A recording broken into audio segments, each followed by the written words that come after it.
कर्नाटका के घने जंगलों में पुलिस ऑफिसर्स की एक स्पेशल टीम भारी तादाद में किसी की खोज में निकली थी। एक ऐसे आदमी की खोज जिसकी हैवानियत के चर्चे पूरे साउथ इंडिया में गूंजते थे। पूरी टीम बड़ी तेजी से जंगल की गहराइयों में पहुंच रही थी।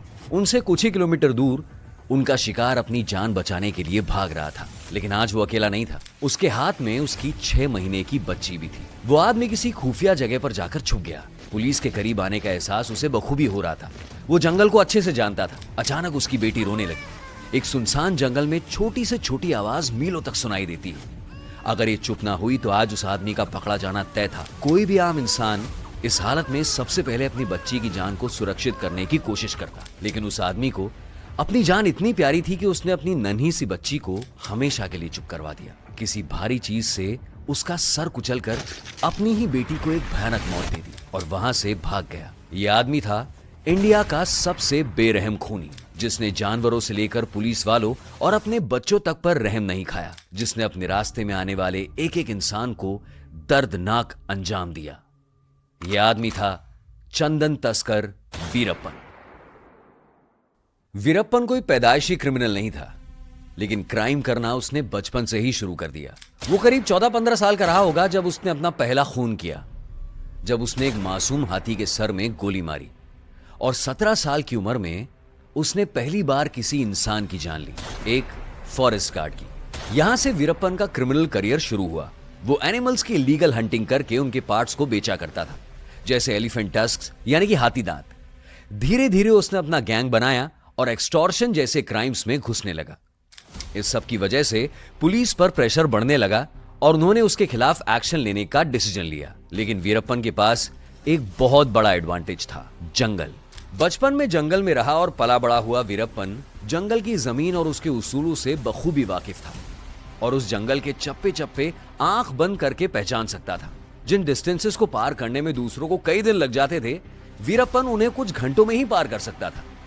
वो हवा का रुख मुड़ना, पंछियों और जानवरों के बिहेवियर में चेंज आने से जंगल में हो रही एक्टिविटीज को समझ सकता था। इसलिए जब भी पुलिस उसे पकड़ने जाती, उसे पता चल जाता था। वो किसी भी जंगली जानवर से डरता नहीं था और अपने आप को जंगल का राजा समझता था। इसी के साथ वो एक शानदार शूटर था। एडवांस ऑटोमेटिक राइफल्स के जमाने में वो इंडिपेंडेंस एरा की लॉन्ग रेंज गन्स और डबल बैरल शॉटगन्स यूज किया करता था। कहा जाता है कि वो मीलों दूर से भी हाथी की 2 आंखों के बीच में गोली मारता था और एक ही गोली में उस बड़े से जानवर को मार गिराता था। उसे पकड़ने की पुलिस की कोई भी कोशिश हर बार नाकाम हो जाती थी। अगर पुलिस वाले एक बड़ी टीम लेकर जाते थे तो वीरप्पन को शोर सुनकर आसानी से पता चल जाता और वो वहां से भाग निकलता, और अगर वो छोटी टीम्स में जाते तो वीरप्पन अपने साथियों के साथ मिलकर बड़ी चालाकी से उन्हें घेर लेता था और एक एक पुलिस वाले को जान से मार देता था।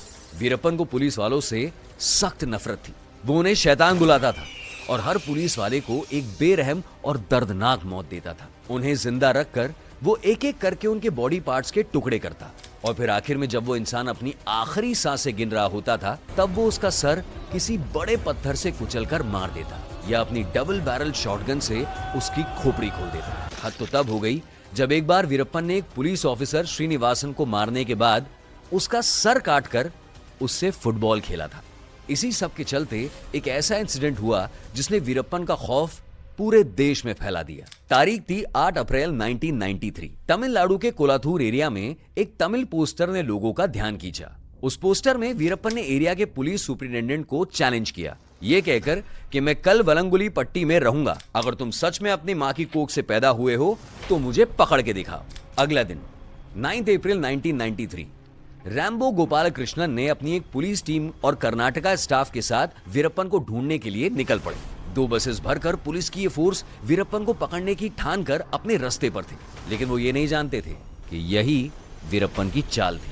उसने बीच रास्ते पर 10-10 फीट की दूरी पर 14 एक्सप्लोसिव का जाल बिछा रखा था। जैसे ही पुलिस की टीम उसके जाल में फंसी, वीरप्पन के आदमी ने दूर खड़े होकर रिमोट से बटन दबाया और बस एक ऐसा धमाका हुआ कि बस हवा में उछली और अंदर बैठे हुए जवानों का शरीर जलकर खाक हो गया। धमाका इतना भयानक था कि मीलों दूर तक शॉक वेव महसूस हुई। दूसरी बस की टीम जब वहां पहुंची तो उन्हें काफी देर तक सिर्फ धूल क्लियर होने का इंतजार करना पड़ा ताकि वो अपने साथियों को देख भी पाएं।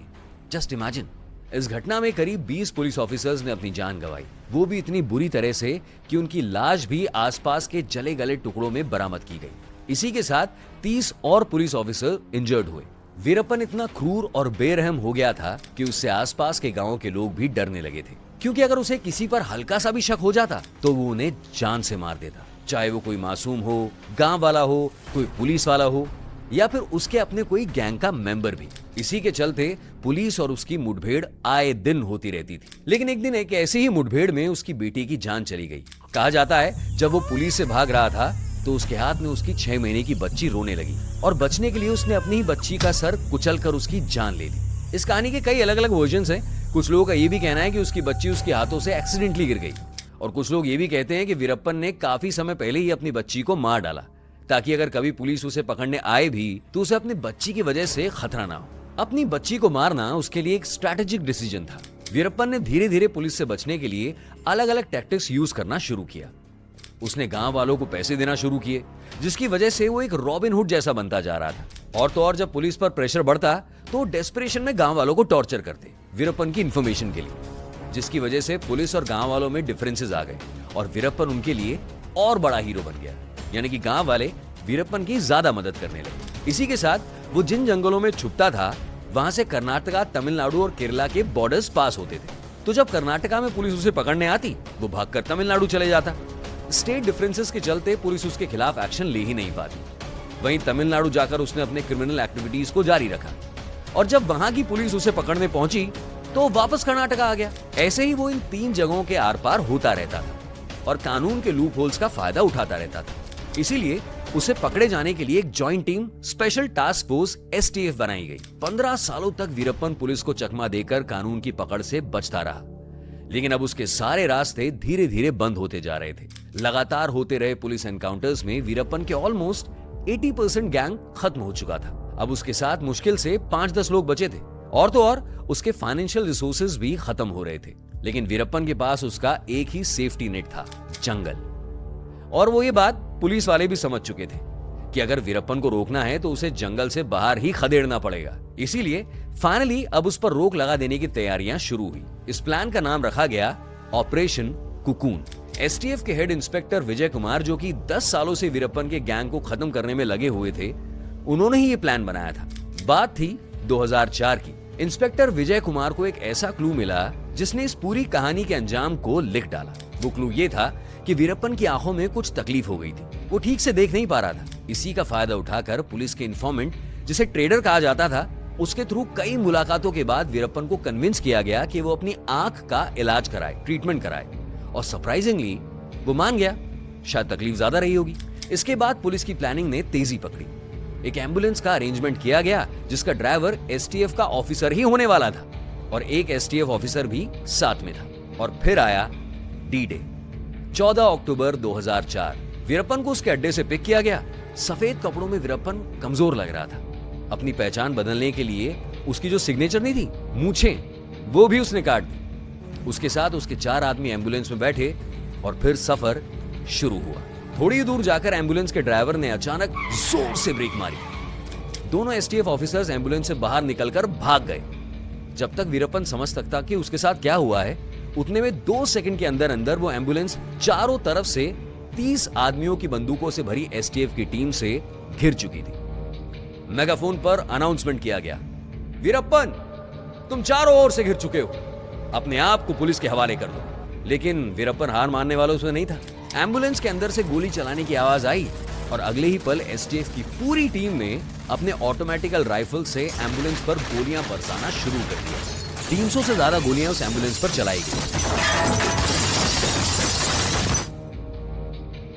धीरे धीरे STF की टीम एम्बुलेंस की तरफ आगे बढ़ी। अंदर देखने पर पता चला कि वीरप्पन के सारे आदमी मारे जा चुके थे और हाफता हुआ वीरप्पन खुद अपनी आखिरी सांस के लिए लड़ रहा था। इमेजिन, 338 गोलियां चली थी, उसके बावजूद सिर्फ 2 गोलियां वीरप्पन को लगी थी। वो मौत के बिल्कुल करीब था, लेकिन फिर भी वो अपने आप को बचाने के लिए लड़ रहा था। आखिरकार 2000 से ज्यादा हाथी, 180 से ज्यादा लोगों की जान लेने के बाद, 20 सालों तक पुलिस और कानून में खौफ का माहौल बनाए रखने के बाद 14 अक्टूबर 2004 रात 11 बजे वीरप्पन की कहानी को अंजाम मिला। 20 साल का हंट सिर्फ 20 मिनट में खत्म हो गया। वीरप्पन अपने आप को भगवान समझता था। वो कहता था कि उसमें सरकारें गिराने की ताकत है, और काफी हद तक ये बात सच भी थी। इसीलिए दाऊद के बाद इंडिया में वीरप्पन ही था जिसे पकड़ने पर करोड़ों रुपए का इनाम था। एक्टर राजकुमार की किडनैपिंग के बाद 108 दिनों तक उसने पूरे देश को अपने खौफ में रखा। एग्रीकल्चर मिनिस्टर नागप्पा की किडनैपिंग करके उसने 3 स्टेट्स की गवर्नमेंट को अपने घुटनों पर ला दिया था।